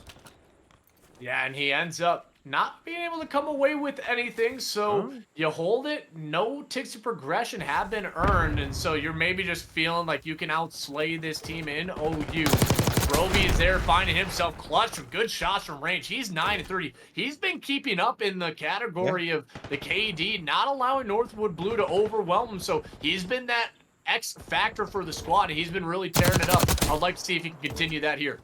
It's been him and Hazy mostly. Those two have really been like at least close to even or positive, even in the SMG side of things. Now I know Duffy's leading up as well, but it seems to be the respawn. It's Hazy and Clutch, and I feel like it's a little bit concerning for the side of this Bobcat team because Broby, we had all this love about him. We had all about the. It's still there, and there's been all this talk about how he's a great player. He's kind of like. Kind of struggled the past 6 maps that we've seen tonight. Yeah, and sometimes it's just one of those off nights. We've talked about his consistency and is he able to keep it going. He's that high impact player, but when he is not having his moments, you can tell the team is suffering in some regards, but they hold off on the defense. OU getting themselves on the board here. That was a solid stand. I mean, they kept them in the spawn and they weren't getting over aggressive. I like that passive play from Clutch, just kind of playing for the kills, playing for information, passing along to his teammates. Yes, indeed. That man was running like Frodo from the Shire to Mordor. He was trying to tell Gandalf, oh, I don't even know. I forget. Gondor has responded, or what's the line? Oh, I botched it. I'm a Lord of the Rings fan too. All right, back into this. Graph 1-1. OU on the offensive side of things. If you are Northwood, you got to hold out here, and obviously on ball control. Defense is the name of the game. Man, I'm gonna let you sulk in how you just butchered I that know, saying. I'm gonna let you. sorry. I'm not gonna say anything anymore. Sorry. But Broby looking to get himself going. You're playing around the light. You're playing around a few kills. He does happen to find one, pulls out the pistol. Maybe a little bit of an overzealous challenge, but you go right back to square one. You're back into your spawn. Northwood Blue. They have you in the trap. It's just so difficult with the firepower that each player from the side of Northwood brings. Look, they are so deep. You're now spawning on the front side of P2. Flames has all the timings. We all know what Flames was going to try and do there. But the question is, if you're OU, how do you deal with this? Because you've now made it up to the middle of the map. You're having to look behind you. You're having to look in front of you. There's players like Neum finding kills. He's 18-9 on a 4 streak. Everybody's falling. One by one. It is now 25-18 in the lives. 35 seconds left. Neum on 5 in a row, 14-8. And the funny thing is, Mock and Flames, they're not having any pop-offs on this map in particular. And looks like Duffy maybe had a little bit of a leg up. Not necessarily sure what's going on with him, but they hop on into the B site. Too many players there from the side of Northwood Blue, 12-23. But this has been suffocating on the defensive stand. It's been so hard, but I feel like that's like control in a nutshell, especially this year and this map in particular. I'm not gonna say like, I mean, there was definitely signs of life for OU to get something here because control is their best game mode, but again, with how these players are frying and with the roster it's just very hard to find that sliver of light. Yeah, trying to find that sliver of light, but Northwood, they come in on the defense, and I think it was actually one of their players that maybe had the disconnect or whatever the case may be. Hazy, 13 and 17. He's also put up some respectable numbers, keeping himself in that contention and some good shots on the Flames there. And everybody is just keeping themselves close here on the side of Northwood Blue. They are always there for the trade. That just shows how great this squad is. Yes, it does indeed, as Mox still having a little bit of lobby problems. They might just play this out. No, so we are ending it. Okay, we are ending it. And ladies and gentlemen, we shall see what's going to happen next. I'm assuming just a little bit of a shuffle around, make sure everybody's good. The series is 2-1 right now. OU is going into a defense on vault control. Stay tuned, though. We're going to take a little bit of a short break.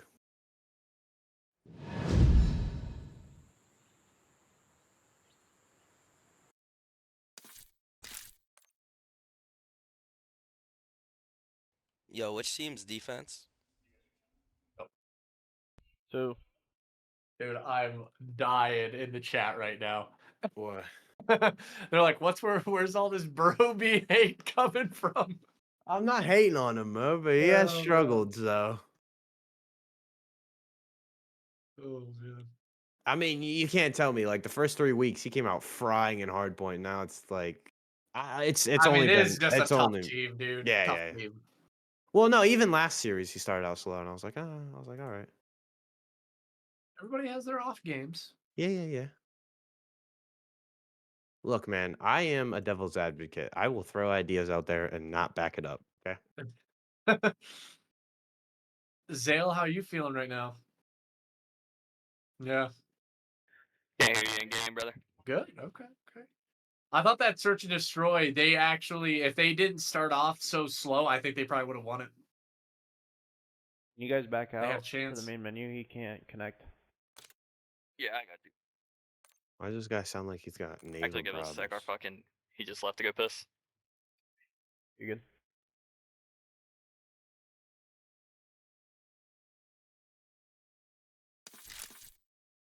Oh. Okay.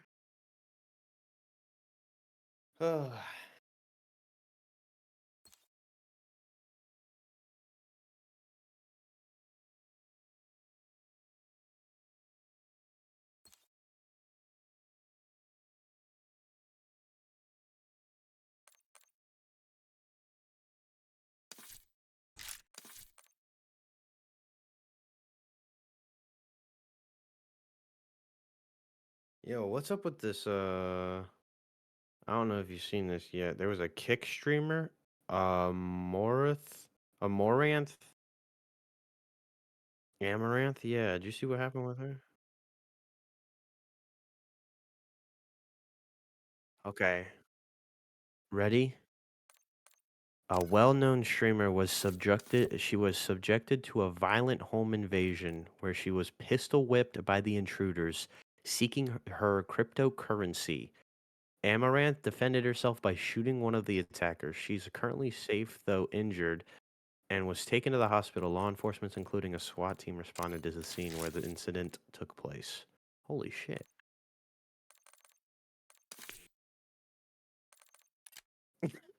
One of my friends says Amaranth shows you know what and shoots intruders.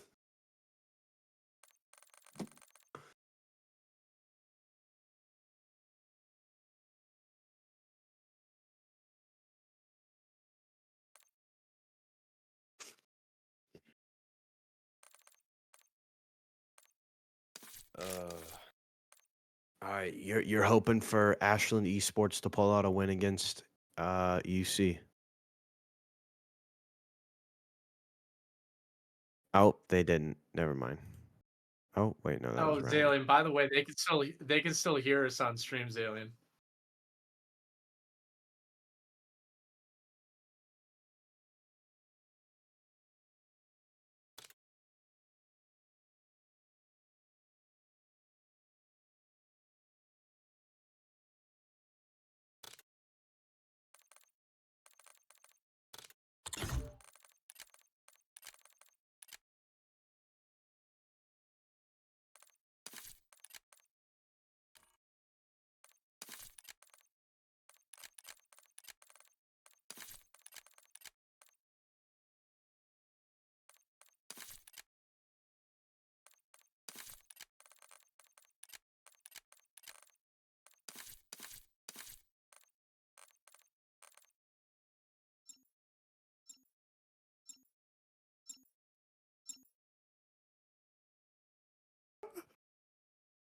Grab, you taking it.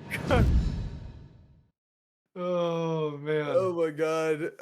Oh my god. Yo, that is crazy.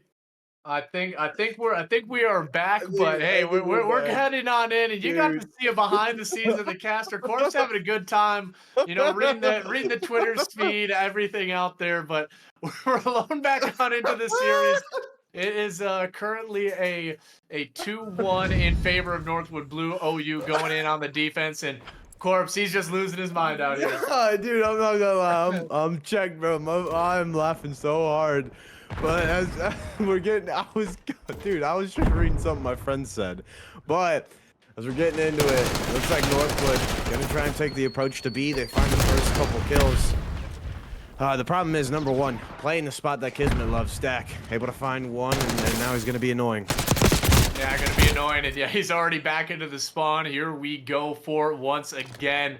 As you are looking to find a few more. Dak already causing more issues, and they are just gonna stack this B site. It's simply too easy for him, and he's taking down Roby. Right now, Northwood Blue, they're just having their way.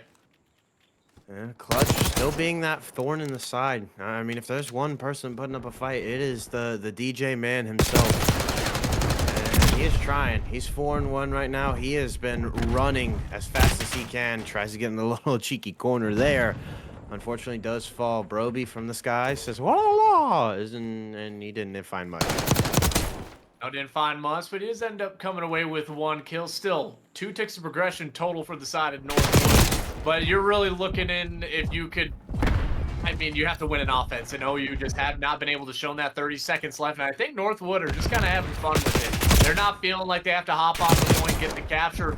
But OU, this is the thing. They've been keeping up in that slate category. It's just been the difference of who's been capitalizing on those points. It has been indeed. Now Northwood trying to stack something here. If you're number 5 again, you're lurking around. If you're Clutch, what can you do? Extra minute extended. You're down 3 in the lives though. JD gonna try and do something. Finds another pick. Again, 1 by 1 they fall. But again, look at where number 2 is. Flames. Top heart. He gets into a little crafty spot. It's dealt with, but that has allowed these players from the side of Northwood to get up on this B zone. They're trading efficiently, effectively. Mock not able to find much. It's just been chaos through, I will say. It's been absolute mayhem. It has been just an absolute brawl over here towards this B site. You're still manageable in lives, and now you get into an 8v8. You start to put the pressure on the map, but look at number 2. Number 6, he already feels it. That's Duffy. He's waiting for this player into Flames to potentially challenge him, but he might not be able to do anything right now if his teammates aren't able to come away with a few more kills. Flames just gonna patiently wait, but better by Duffy to find the kill. Honestly, that man has shown tremendous amounts of patience, and I am actually surprised at how patient he is for the type of person he is. Being patient, and it's a 2v7 in the moment. Northwood not going to be able to come away with it. Broby on 5 in a row as well, and yeah, it's unfortunate they might have to switch sides because they haven't been able to come away. And yeah, when you restart it, you're going to end on a 5-kill streak if you're Broby, and on the attack, if you can come away with it, you might get a streak. Still, that is a long shot. We go to round 5. It's going to be the side of OU that's going to be on the attack. Well, I will say, if there's anything, you got the guns warm. Clutch JD 8-5 just in 1 round. Broby, what, 9-5 as well? So, I mean, it's just a mental game from this point. I know, again, they're playing Northwood Blue. And again, reputation perceives everything. They have a lot going behind them. The aura is there. It is like Naruto stepping in the Great War, man. He just comes in and it's just like, oh my god. Actually, no, it's more like Madara. But, I mean, transition it into this round. Come in, pack a punch, find the first 4 dead. Yeah, and Broby gonna come in, and you need to be able to find this opening kill, and he's just gonna push the pace. Yeah, he's going hunting for this player. They are just gonna strike him down quickly, like Anakin going in through the younglings right there. But Dak, he comes in, bops 2 of their own. And Flames also finding a kill off spawn isn't going to help. And again, Northwood Blue doing what they do best. They get in your face. I mean, I'm telling you, look at this. 3 in spawn, 1 by trophy, 1 by P2. They are literally spawning you on the farthest right side of the map that you can be. And right now, you're looking at number 5. He has to find this player in number 1. Number 7, though, Broby trying to hunt him down. He does happen to get him, and they get a close spawn, but it's already 27-18. Clutch JD, he's consistently having to double back. You have no pressure on the map at the moment. Clutch trying to take a little bit of an overzealous challenge against Mock, but you just have not had anything towards the attack. And finally, you get at least 3 dead. You decide to hop on into this 8 point. I think that's going to be the go button. Yeah, there's going to be the go button for number 1, though, Dak. Literally the only person they haven't gotten out of spawn. He is running and gunning. He is waiting for this player. He is going to try. No. He does it again. There we go. Dak, Oh, second time in no. this series. Where will he do it? If you're Hazzy, you have to put your friend out of the misery, but you just can't. Taking a half remaining on A. It does not matter. It comes down to lives. It is 22-9. Make it 22-8. Dak's on an 8 spree. Yeah, this series is done and dusted. OU not able to keep up with the blue, as it is Northwood coming in with another dominating 3-0. Good game. That they now move up to 33-1. Oh, 12-0. There's a reason why they are at the top of the leaderboard in the college top league.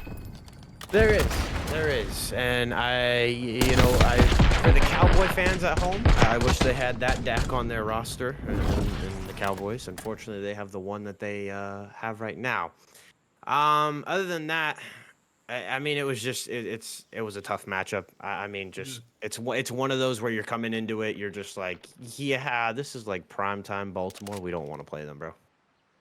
No, you absolutely don't. And yeah, I know you and I were maybe hoping for a little bit of a closer series. The control, yes, it looked good on the defensive stand, and this is what OU has done. But when you go up against another phenomenal squad, unfortunately, they just were not able to find any sort of momentum in the attack. And you just look at the overall series, just weren't able to quite get it going. No, you weren't. And I think maybe it started off from map 1. I mean, we talked about how that was a little bit of a fearful map for the Bobcats, and just because like Skyline is such a playground for subs and teams that know how to slay out. Don't get me wrong, we saw that from OU in the first like 3-4 weeks, but they started playing more Vault. They started playing more traditional maps that involve fundamentals. And I feel like maybe, just maybe, if you're OU, you started getting more into maybe the slower side of things, into the rotations, the setups, the holds, and then you try and throw yourself into a Skyline. It's just like, whoa, what are we dealing with here? It's like it's Cedar Point. Yeah, and you just weren't able to find anything. There was no weakness in the armor that Northwood Blue were showing. They got it done at 250 to, I believe, 115 in the at least in the hard point. You go into a 6-3 for the Hacienda Search and Destroy, and then a 3-2. Yes, the 3-2 is on the score, but once you got to the defense, you knew it was going to be the side of blue coming out on top. And I know the side of OU, they have been practicing in the background. This is just a team that is simply at a higher caliber, and they are dominant force here in the College COD League. We'll see what happens, as ladies and gentlemen. That was this week's CCL matches. I am excited because we are getting down to the wire. Playoffs are starting to take shape, and every match counts. If you're OU, I think you have a little bit of an easier ride. You got all your tough matches out of the way, especially with this Northwood one.